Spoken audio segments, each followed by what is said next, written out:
Okay. This is too rich. I had to make a video about this. This is too rich. Rich meaning just awesome. Um, Recently, an interview was given by Toru Takahashi and Toshihisa Ida. These two lovely gentlemen there, and they are, respectively, the vice president and general manager of Fujifilm. Hi! and, in a couple of recent interviews, they actually said this, by the way. They referred to Sony as being weak. Not only did they say that Sony is weak, they called them weak again. So apparently, Fuji thinks that Fuji is not weak, but doubly weak. Now, here's a fact outside of their comments. It is the case that the X Pro 2 is about to be released in February, and it does have a dual card slot. And Fuji, hey, has been making lenses for many moons, and Sony has been making cassette players and DVD players and TVs and computers, but not lenses. And that is one of the areas that they called Sony weak in, and of course they are right about that.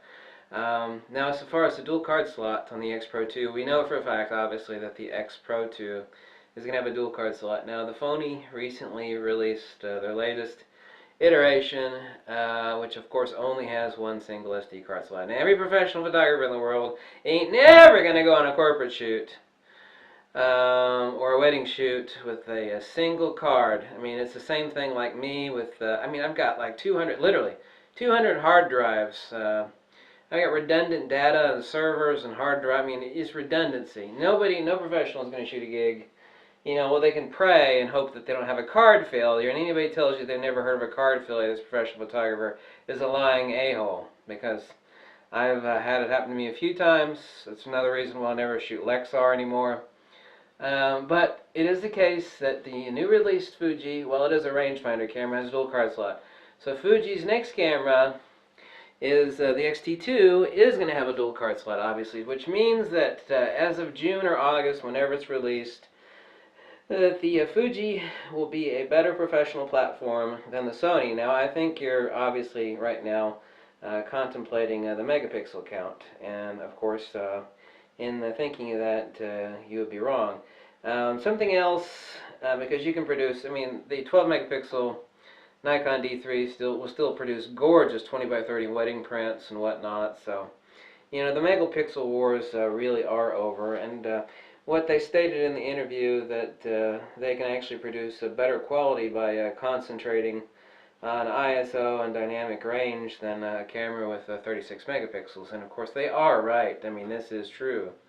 And I've got a link for you that I'd like you to check the link below. It's not to these people, but it's independent. It's from the last iteration Sony, which is the A7R, comparing it to the Fuji X-T1, and you'll actually see that in about 70% of the criteria, side by side, that the Fuji at 16 megapixels actually trumps, especially in low light and pushing ISOs. By the way, Iridium Developer was used.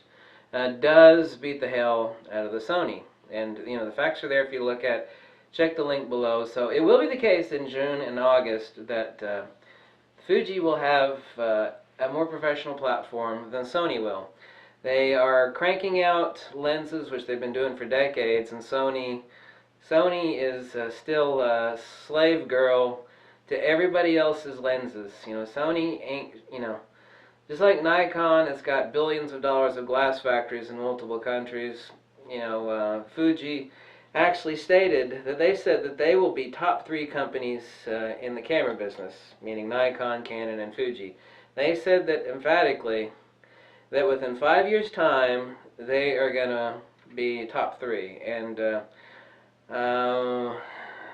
with my breadth of experience and what I've seen over the past 25 years and where they're going, I can assure you that what Fujifilm's vice president and general manager just said about them being top 3 is 100% accurate. They are right. They've got the lenses, And they've also are not trying to. They basically said in the interview, in reading between the lines, is exactly what I've told you.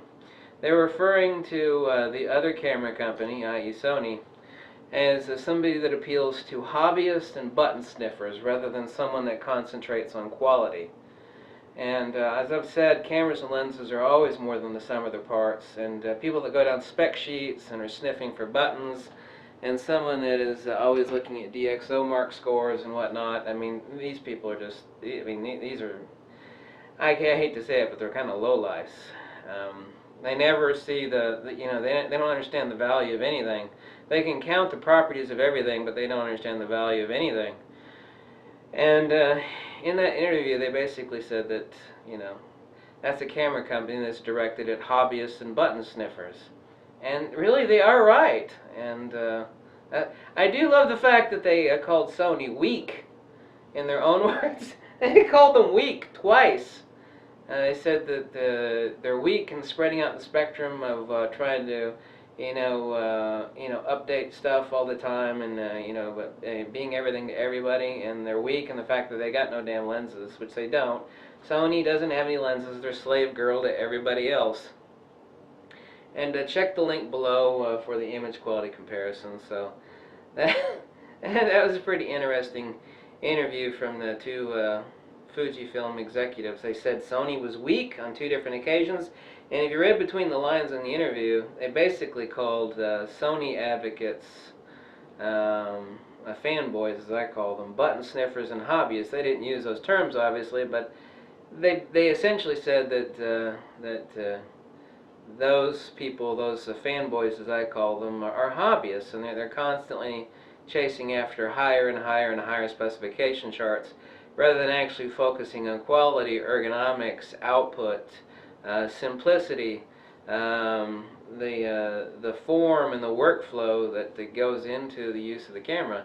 And certainly they've got the hell beat out of them in the lens department. And you know, the menus on the Sony are absolutely horrible. I mean, I had an A7 for a month. A7R, excuse me, not an A7. I borrowed an A7, I had an A7R for a month. It's just a horrible camera.